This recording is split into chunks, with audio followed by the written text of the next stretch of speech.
Mahal. Take care sa pag-drive, ha? Dahan-dahan lang. Ano ka ba, mahal? Relax, may ingat ako magmaneho. Tara na. Uy! Uy! May babae yun! Kita mo, magtik mo masagasaan. Sobra ka naman, ang layo pa naman eh. Tingnan natin. Anong nangyari dun?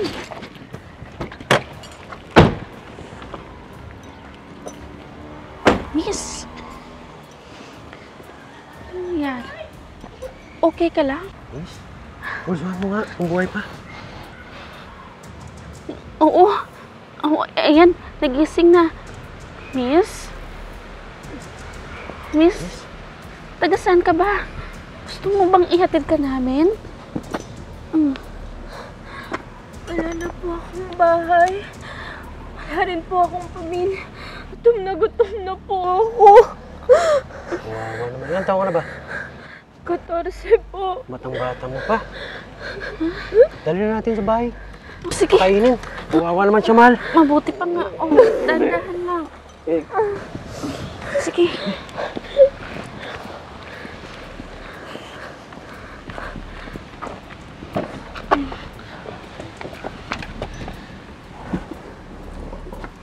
Sige, bilis. Tara na.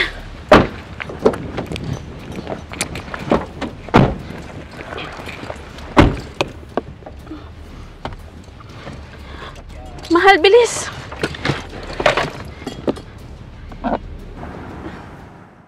Yan. Sige, damihan mo lang kain, iha, ha? Nga pala, saan na ba yung mga magulang mo? Wala na po kasi akong pamilya. Matagal na po patay yung mama at papa ko. Tsaka wala rin po akong kapatid. Ganun ba? Ikawawa ka naman pala eh. Kapupin na natin siya, mahal. Total. Di ba gusto na rin magkaroon ng anak na babae? Oo, gusto ko naman sana, mahal. Kaso lang, baka magka-problema tayo sa mga taga-DSWD. Hindi. Legally adopt her. Sige, okay lang naman sa akin eh. Gusto ko rin doon naman. Mula ngayon, mami at daddy ang tawag mo sa amin. Sige, kain ka lang dyan ha. Pagkatapos niyan, maligo tayo. Mamimili tayo ng mga gamit mo. Ha? Maraming salamat po. Sige na, kain ka lang.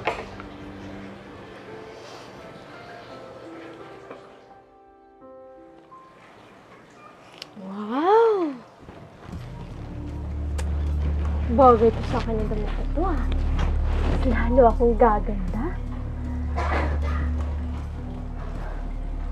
Dadating din ang panahon. Ako ang matutulog katabi ni Daddy.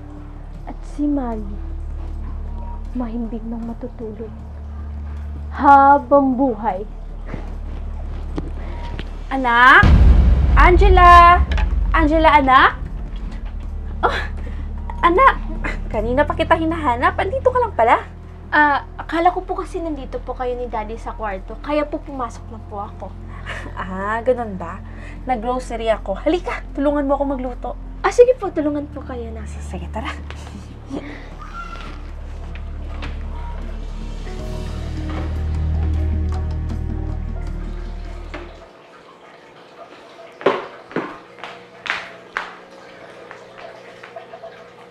Oh, anak, hindi ka pa matutulog?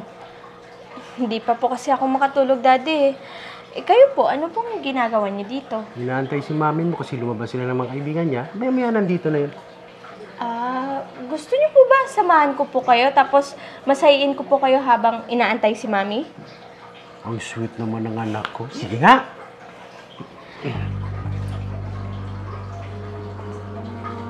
Daddy, matanong ko lang po.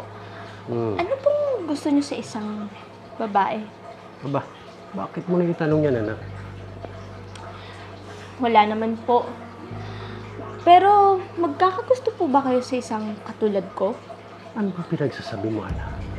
Pero kung katulad mo, ang babae, na mabait, siyempre, hindi katulad mo rin si mami mo. Hindi! Hindi ako katulad niya! Mas maganda ako sa kanya. Tsaka, ako ang klase ng babae na mas babagay sa'yo. Ano nangyari doon?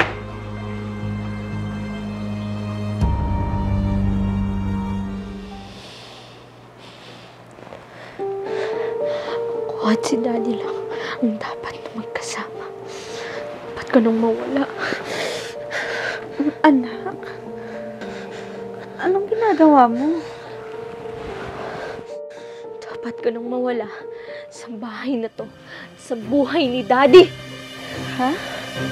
Ano pinagsasabi mo? Nababaliw ka na ba? Dapat sa'yo mawala. Ha? Baliw kang babae ka! Ano ba? Nagkamali kami sa pagkukup sa'yo? Mga kapitbahay!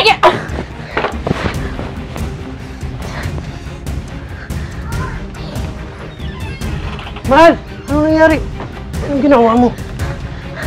Dapat lang yan sa kanya. Dahil inagaw ka niya sa akin. Ano bang pinagsasabi mo? Mga kapitbahay! Tulungan niyo kami! Mahal! Gising, Mahal! Mahal! Mahal! Mahal! Ano bang ginawa ko sa'yo, Mahal? Gising! Ma'am, sir, huwag kayong maglala. Kami na pong bahala sa batang yun. At hindi kami titigil na hanapin tong batang to. At may natanggap din kaming kaso na ang batang to, inaruga din nila. Pero may binabalak palang masama. Yung batang yun, na in love sa tatay na umaruga sa kanya. Ayun, pinatay niya yung nanay. Napakadelikado pa ng batang yun. Dapat sa lalong madaling panahon, magkita niya siya. Huwag po kayong mag-alala, sir.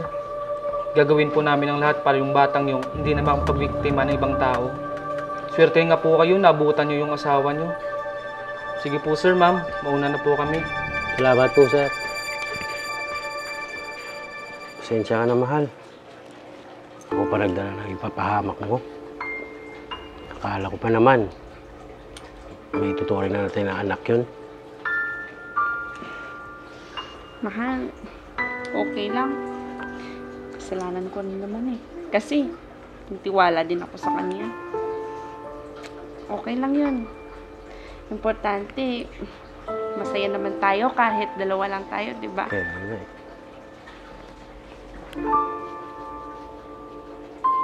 Huwag basta-basta magtiwala sa taong bago mo lang nakilala dahil baka ang dulot nito ay kapapahamak mo.